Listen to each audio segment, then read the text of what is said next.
அனைவருக்கும் வணக்கம். இன்னைக்கான அரசியல் அப்டேட்டில் நம்ம பார்க்க போகிற ரொம்ப முக்கியமான ஒரு பரபரப்பான அரசியல் தகவல் என்ன அப்படின்னு பார்த்தீங்கன்னா, உனக்கு மட்டும்தான் எல்லையில் பரபரப்பை ஏற்படுத்த முடியுமா? எங்களுக்கும் தெரியும் அப்படின்னா, சீன எல்லையில் இந்தியாவின் விமானப்படை தளம் அமைக்கப்பட்டிருக்குங்க. அதாவது 13,700 அடி உயரத்தில் உலகத்திலேயே மிக உயரமான போர் தளமும் 35 கிலோமீட்டர் நீளம் இருக்கக்கூடிய வகையில் அமைக்கப்பட்டிருக்கிறது. சீனாவின் எல்லை இராணுவ குவிப்புக்கு இந்தியாவின் தரமான பதிலடியாக இது அமையப்பட்டிருக்கிறது அப்படின்னு கூட சொல்லலாம். அது மட்டும் இல்லாமல் நட்பு வேண்டுமா, நாங்கள் ரெடி, மோதி பார்க்கணுமா, அதுக்கும் நாங்கள் ரெடி அப்படின்னு இந்தியா ஒரு தரமான பதிலடியை சீனாவுக்கு கொடுத்துருக்காங்க அப்படின்னு தான் சொல்லணும். இந்த விஷயத்தில் மேலும் என்னென்ன மாதிரியான விஷயங்கள் நடந்திருக்கு, இதனுடைய பின்னணி விவரங்கள் என்னென்ன அப்படிங்கிறத பற்றி தெரிஞ்சுக்க போகிறோம். அதை தொடர்ந்து இன்னும் பரபரப்பான அரசியல் அப்டேட்ஸை தொடர்ந்து தெரிந்த பலன் பெற வீடியோவை ஸ்கிப் பண்ணாமல் கடைசி வரைக்கும் பாருங்கள். வீடியோக்குள்ளே போகிறதுக்கு முன்னாடி இது வரைக்கும் நீங்கள் நம்ம சேனலை சப்ஸ்கிரைப் பண்ணலை அப்படின்னா உடனே சப்ஸ்கிரைப் பண்ணிக்கோங்க. அப்படியே பக்கத்தில் இருக்கக்கூடிய நோட்டிஃபிகேஷனுக்கான பெல் பட்டனையும் ப்ரெஸ் பண்ணிக்கோங்க. சரி நேயர்களே, வாங்க வீடியோக்குள்ளே போகலாம். இந்தியாவுக்கும் சீனாவுக்கும் இடையில் எல்லை பகுதியில் பதற்றம் நீடித்து வரக்கூடிய நிலையில் இந்திய விமானப்படை உலகின் மிக உயரமான போர் விமான தளத்தை லடாக்ல இருக்கக்கூடிய நியோமாவில் திறந்து வைத்திருக்காங்க. இது சீன எல்லையை ஒட்டி இந்தியாவின் இராணுவ வலிமையை பறைசாற்றும் ஒரு மாபெரும் பொறியியல் சாதனை அப்படின்னு தான் சொல்லணும். இந்திய விமானப்படையின் தளபதி AP சிங் அவர்கள் லடாக்ல தீபத் எல்லைக்கு அருகில் அமைந்திருக்கக்கூடிய இந்த விமான தளத்தை திறந்து வைத்திருக்காரு. இந்த நியோமா விமான தளம் கடல் மட்டத்தில் இருந்து 13,700 அடி உயரத்தில் அமைய பெற்றிருக்கிறது. இந்த உயரம் காரணமாகவே இது உலகின் மிக உயரமான போர் விமான தளமாக விளங்குதுங்க. உண்மையான கட்டுப்பாட்டு கோட்டில் இருந்து வெறும் 30 முதல் 35 கிலோமீட்டர் தொலைவில் அமைந்திருக்கிறதுனால அவசர காலங்களில் மிக விரைவான பதிலடி கொடுக்க இது உதவுகிறது. இங்கு 3 கிலோமீட்டர் நீளம் இருக்கக்கூடிய ஓடுதளம் அமைக்கப்பட்டிருக்கிறது. இது ரஃபேல் போர் விமானங்கள் நீண்ட தூரம் சென்று தாக்கக்கூடிய சுகோய் 30 MKI விமானங்கள், MiG-29 ஜெட் விமானங்கள் மற்றும் C-17 குளோப் மாஸ்டர் போன்ற கனரக இராணுவ போக்குவரத்து விமானங்களை கூட இயக்க முடியக்கூடிய வகையில் வலுப்படுத்தப்பட்டிருக்கிறது.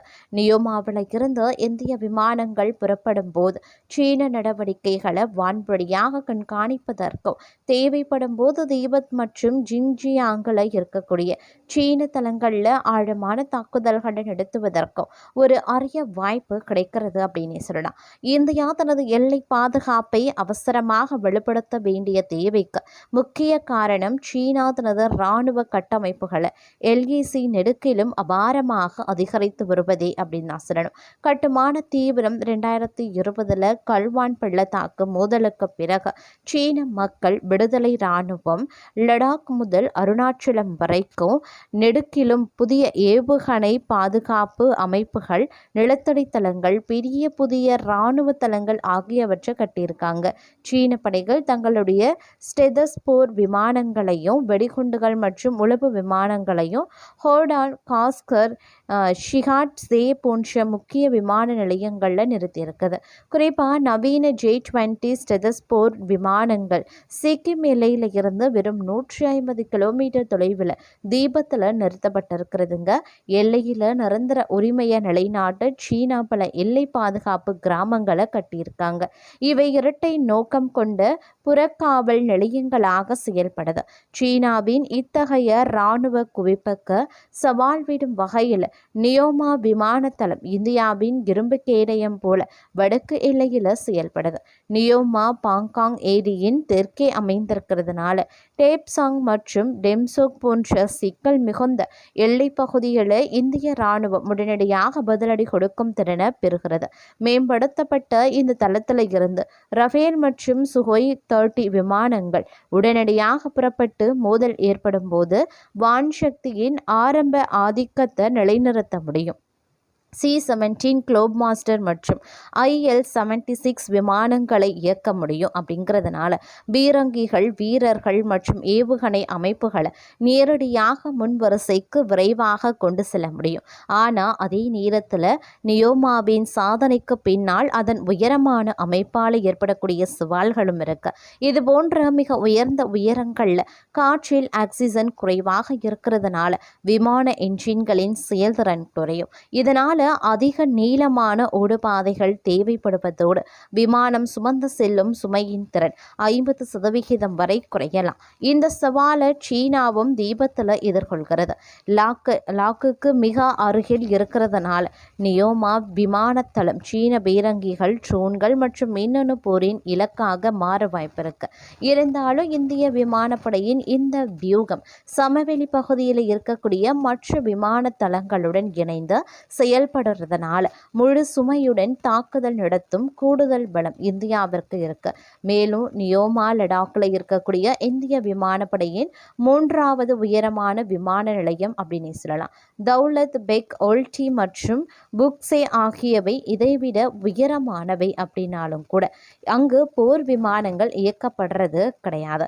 நியோமா தளத்தின் திறப்பு கடினமான இயற்கை சூழலையும் கூட தனது எல்லைகளை பாதுகாக்க இந்தியா எடுத்திருக்கக்கூடிய துணிச்சலான நடவடிக்கையை காட்டுகிறது அப்படின்னு கூட சொல்லலாங்க.